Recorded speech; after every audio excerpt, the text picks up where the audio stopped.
Welcome to the Workplace Minute, powered by H3HR Advisors, the podcast that keeps HR pros, business leaders, and operations teams ahead of the curve. We're sponsored by our friends at WorkHuman. My name is Steve Boese. Despite progress, child labor persists in many parts of the world. Today, we're examining an important but often overlooked problem in the global world of work: child labor and its underlying causes. There are now about 138 million child laborers. That's down from an estimated 160 million in 2020, the United Nations Children's Fund and the International Labor Organization said in a joint report that was released to mark last Thursday's World Day Against Child Labor. The drop represents good news for child welfare. In 2000, the ILO estimated 245 million children were forced to work. The almost 50% decrease is especially promising, as the number of children in the global population has risen by 230 million over that same period. The number of children, which the ILO defines as 5 to 17-year-olds engaged in hazardous work, that's mostly in mining, industrial, or agricultural sectors, has also decreased from 79 million in 2020 to 54 million in 2025.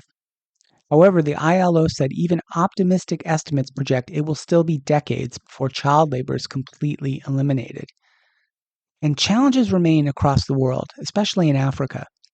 Around 87 million child laborers, almost two-thirds of all child workers, are in sub-Saharan Africa. Nankali Maksud, who's the regional advisor for child protection at UNICEF, recently noted, in terms of prevalence rate, child labor has been reduced. We've gone from 24% to 22% between 2020 and 2024. What we're challenged with in this region is the rapid population growth. So in absolute numbers, we haven't made much progress.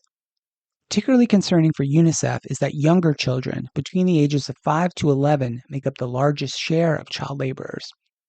We're not addressing seriously enough poverty at the household level, particularly in rural areas. Unless we have the right political will and the financing to lift up those households, we will not be able to address child labor, Maksud noted. Other experts note that while the majority of countries have laws in place to protect children from these circumstances, that the actual enforcement of those laws is weak or even non-existent. In many countries, the ministries responsible for issues like child labor have extremely limited resources and budgets. How is child labor actually perpetuated? While the ILO defines child labor as work that deprives children of their childhood, dignity, potential, and development, especially regarding schooling, communities across Africa and other parts of the world have their own understandings of what constitutes child labor and when it's necessary. Because tradition in many countries allows for children to help in the maintenance of the family, parents are less inclined to work to discourage the practice, and in some locations, parents take their children along with them to work sites. In some of these countries, employers at mining sites in particular participate and perpetuate child labor by allowing children to work alongside their parents, with small children given jobs at sorting or climbing into areas that adults cannot reach. What are some of the potential solutions?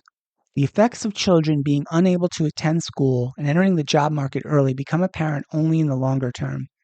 For this reason, the ILO and UNICEF have said governments across sub-Saharan Africa need to introduce strategies that break the cycle of child labor. And despite the disappointment of not eliminating child labor totally, progress is being made with the introduction of legal frameworks to stop child labor and continent-wide growth and education opportunities, particularly for girls.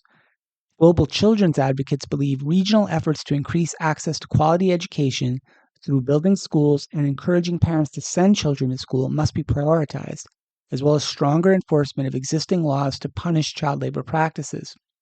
And other recommendations include more stringent labor inspections in high-risk sectors like mining and agriculture, and improved overall supply chain accountability. As economies in sub-Saharan Africa grow, experts say it raises the chances that all communities will receive better opportunities. Most often, families are just trying to survive, and they're making choices not because they're bad people, but because their economic circumstances are so dire. If families are given a way to rise out of that, then more and more asking their children to work won't be a solution they're forced to choose. For us in the U.S. and other Western economies, it's important to remember that child labor is not just a distant issue confined to faraway places. It's a global challenge that touches the conscience of every person who believes in dignity, fairness, and the right to a childhood. While its prevalence may be more visible in certain regions, its root causes, poverty, lack of access to education, exploitative labor practices, are symptoms of a global system that we all participate in. So whether you're a business leader, consumer, policymaker, or just a worker, your choices and your voice matters. Every product we buy, every policy we support, every standard we uphold can either perpetuate or help tear down the conditions that force children into labor. Ending child labor is not just the responsibility of the countries where it's most prevalent. It's a shared moral imperative for all of us who care about the future of work and the future of children. And the solutions to this problem will require all of us to act together across borders and industries to build the kind of world where no child is robbed of the right to learn, play, and to grow. That's all for today's Workplace Minute. If you'd like more on the future of work, talent, and technology, be sure to hit follow or subscribe and share this episode with a colleague who cares about getting the workplace right. We will continue to follow this and all the important topics and trends in the world of work here on the HR Happy Hour Media Network. This has been Steve Boese for the Workplace Minute, powered by H3 HR Advisors.